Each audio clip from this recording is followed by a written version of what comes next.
Blinkpool, the new Dota 2 betting website with mini bets throughout live streams. It's UK regulated, easy to use and with over 1 million bets already placed. Visit blinkpool.com and get started with only £5. G Nation, the community of people of all ages and creeds who create, play, watch and compete in all sorts of video games. Join the G Nation now at thegnation.com. Hello guys, I'm here with Maut. Thank you for joining me so very much for this quick little interview. How are you enjoying the event so far? It's great. There's a lot of good Dota games. I've had a really good time. I mean, worked a lot, but so far so good, honestly. I'm glad to hear it. So you just casted an awesome series. Unfortunately, a little bit quick. Yeah. Virus Pro against Optic that is. Do you have any more series to cast for this event, or you're done? I'm done. That's it. Sorry to hear that. Nah, it's okay. We have really awesome games ahead of us. So anyway, it doesn't matter. How do you enjoy the games so far in the sense of the competition that is going between the teams with the group stage and after that the final bracket? The group stage was definitely good. The group stage had some super hype games, some of the best Dota games I've seen in a long time. And I think the format also makes it for even more hype in the sense that it's best of ones, and you have these interesting matchups that you won't usually see. And the fact that you have to get to those 3 wins, otherwise you're out of the tournament essentially. So I thought it was really cool. The playoffs has been less. I think the games haven't been as good in the playoffs. I think there's been a couple of good series. The EG Liquid series was pretty good. It went all 3 games. The TNC versus Vici Thunder series was okay, but it was really one-sided. Like, all the games were one-sided despite it going 3 games total. So the games could be better, I think, in the playoffs, but for the most part, I think that's made up for by the group stage games and how good they were. Yeah. What do you think of the format? This basically it's best of 5 that the teams have to play, but with different teams in that Yeah. sense. Do you enjoy it? Do you think we will see this in the future tournaments, or it's more like an experimental thing that won't pass? I think it's an experiment in the sense that most of the teams hate best of ones. Yep. And a lot of them really they don't enjoy it because you have one game, you can get cheese, you can maybe have a bad game, your draft could be bad. It works in Counter-Strike because essentially best of ones are fine. You can't really blame it on a draft. Maybe you can blame it on bad play, but for the most part, best of ones are good for Counter-Strike. In Dota, it's not the same, and I think as much fun as this tournament is from a viewer perspective, best of one Swiss format is great for viewers and for the talent. It's not going to be good enough for the players. So maybe we'll see a best of 3 Swiss format, but then that tournament takes twice as long, and then it gets a lot more intricate through the later stages of the tournament. So as much as I like seeing this format, I think it's probably not going to be. It won't happen again in best of ones at the very least. So. Yep, I absolutely agree with you. So, in the sense of the event, just in general, you're here for about a week and a half now. Yeah, I think so. So, can you name one thing that you really like and one thing that you would like to see changed? For Whatever it is. like anything. Yeah, anything that you experienced. I think I really like PGL. I think they did a great job with this tournament. The production was good. The offices that they have are amazing, and they really catered to the talent and the players, which was really good. The only thing I would say is that the talent don't get PCs to play on, so if we want to play Dota, we can't really do that easily. We have to use our own laptops, which I know is this is a very silly thing to complain about, and it's honestly not a big deal, but I guess that would be my one thing, because for the most part, it's been good. But I do think actually another thing I would change would be bigger patches in between major tournaments. I know that the majors were close together, and we had a couple small patches, like 7.10 was pretty small for the most part, changes a few things. I like having the bigger patches in between the major tournaments, and even though it's super close by, I know it's not possible to actually get a big patch in between the 2 tournaments because there's no time really. But the new system of patches is interesting in that it doesn't really change the way the games are played as much as you would expect it to. So that's the only other thing I can think of really.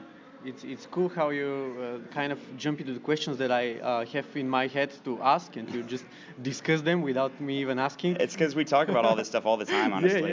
Yeah. So we are always constantly thinking about it, I guess. So, in your preference, you kind of summarize this, but in your preference, do you prefer the new system for patches, or do you like the old system more?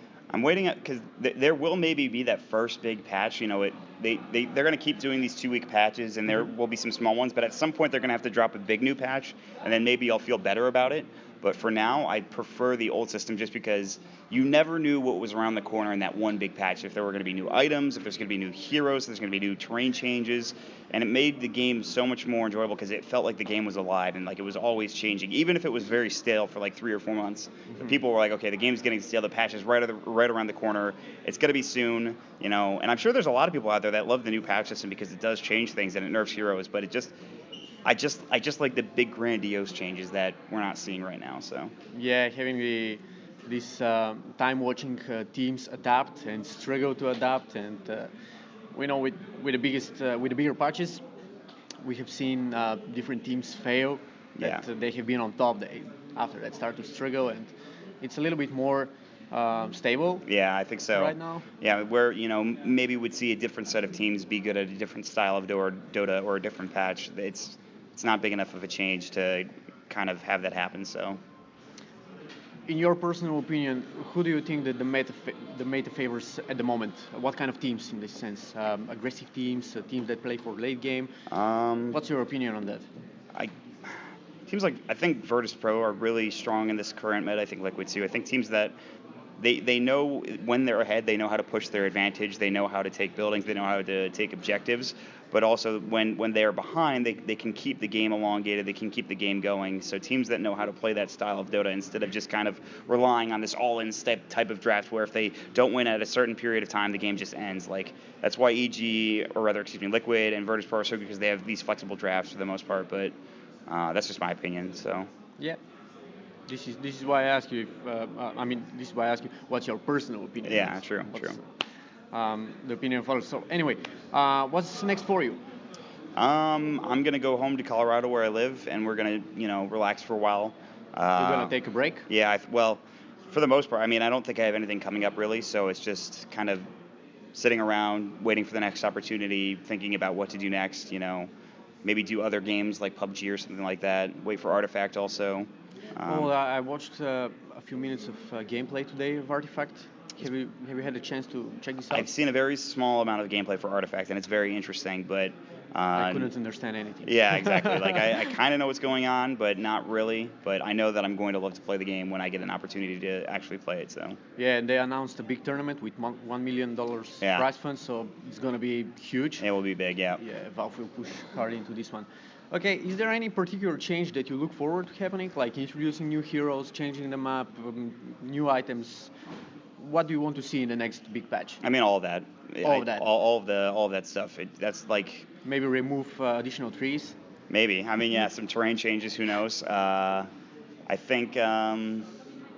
Yeah, I mean, just like all the big changes just make the game so exciting. Even if they aren't like they're weird changes, you don't expect the changes. You're like, what is he doing? What is Ice Frog doing this time? I think it's all fun. So any of those big changes would be cool for me to see. I Yeah. think.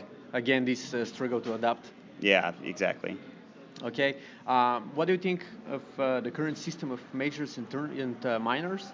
There's a lot of Dota being played, and I think it's too much for teams. It's good for talent that we get to work a lot of events. But That don't you think that it's even for the talent, it can be quite overwhelming to yeah, follow the scene sometimes? absolutely, and that's why talent needs to take breaks as well. Like Yeah. not every Dota team can play in all the minors and all the majors and all that stuff like that. Not every caster can cast every tournament, which is why you see people like me and Diary and other people getting more tournament gigs, which is nice. So Well, it what helps is this us. supposed to be? You're like classifying yourself as lower tier, which Well, is, I I mean, mean, come on. we definitely. I mean, Mudok has our own thing that we do, so we're okay with it. There's always there's like that top tier of talent, and I'm okay just being where I'm at currently, so I'm fine with it.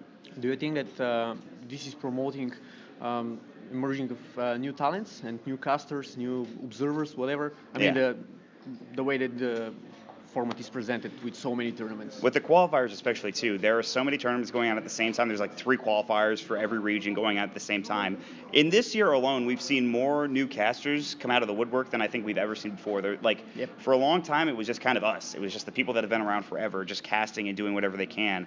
But that's just not possible anymore. There's like a million other new faces now. A lot of them are getting popular. There's like at least 5 or 6 new casters. A lot of them are getting a lot of love on Reddit.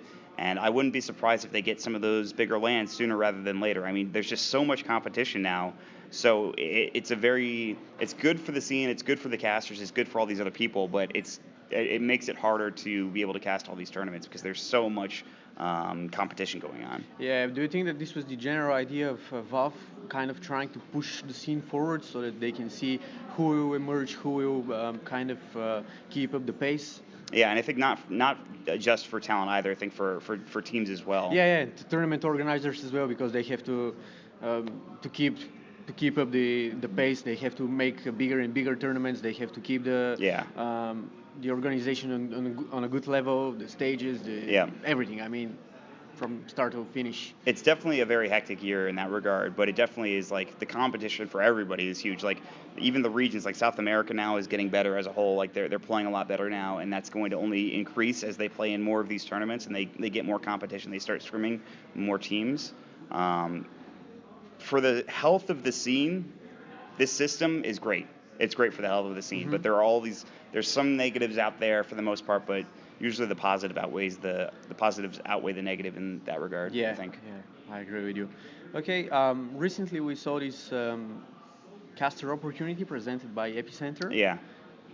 What do you think of that? I mean, from start to finish, do you like the idea? Do you like the final outcome and the general execution? I think it's a pretty cool idea. It's never really been tried for casters before. Casting has always been a weird career and a choice in the industry because, when you're a team, you all you have to do is just play and play well, and you can qualify for tournaments, and then you'll get at least a little bit of prize money, and you'll be able to live off of sponsorships and the team that you're part of, your organization. Whereas as a caster, you either have to get events or you don't. And one way to get an event is to have a system like this where you can invite a caster that's not anybody that's casted a big tournament. It's pretty cool to see because like it gives that opportunity to somebody that might never have gotten that opportunity in the first place, even if they were really well received by Reddit or whatever. I think it's a pretty cool idea. I don't know. Yeah, I mean, I think they did a good job of it. I thought it was very interesting. I'm not sure if it's still going on or if somebody won, but I know No, most. I believe that it's still going on, and they Yeah. have some pairs that they have listed for the event, but I'm not really I mean, keeping updated. I know most of the people that are in the casting, the whatever it's called, contest. Yeah, And so it's a good opportunity for all of them. They're all really good casters. They all can do well at Epicenter, and I think it's going to be hype. I just hope that they don't get only like group stage games and then or whatever. Like they don't get like one or two games and then they're kind of just shuffled away. So I hope they yeah, get a I good believe that it will opportunity. be like this. They will only cast the initial group stage, and after that they will leave the casting to tier one casters. Okay, well, I mean that's fine, I guess. I As think long that- as they get a good opportunity, Yeah, as it long as was they get more announced than like like two this. games or something, then I think it's okay. Yep. So it's definitely a step forward for talent and for casters as a whole. So Is there a particular caster from the up and coming casters that you mentioned that have praised by Reddit or whatever that you look forward to emerging into the scene? that's a hard one for Yeah, me. it's just something personal in that sense. I mean, just all the people right now. I think Moxie, B Cop, MLP, or Michael Phoenix. There's a number of them, and I'm sure I'll forget one. Yeah. And that's I don't want to keep. Tsunami was really praised. Tsunami did a great job, yeah. I think, but he's more of an analyst, and I mean more of as just like play-by-play caster. Yeah, So I know more about that. I mean, I mean, my question was more like talent oriented questions, not purely on I'm play-by-play sure. casters. I'm sure I'm forgetting somebody. Yeah, I guess it's I would say not a Trent, list that but we- Trent's already established now, so I can't say Trent anymore. But yeah, I mean, any of those three, B Cop, Moxie, Michael Phoenix, I'm sure I'm forgetting a few people out there. So, but yeah, those three, I think, for the most part. Okay, great. Any final words that you would have? Any shout outs to your friends, your family, your sponsors, whatever? I guess shout out to my family if they at home if they're watching. But it's good to be here, and thank you for taking the time. Thank you for agreeing on this interview. I really didn't expect it to be this easy to just approach you and have this awesome. It's 14 minutes almost now. Wow. So, yeah, from the bottom of my heart, thank you. Yep. And I hope that I'll see you on the next event. Yes, very much so. All right, thanks, man.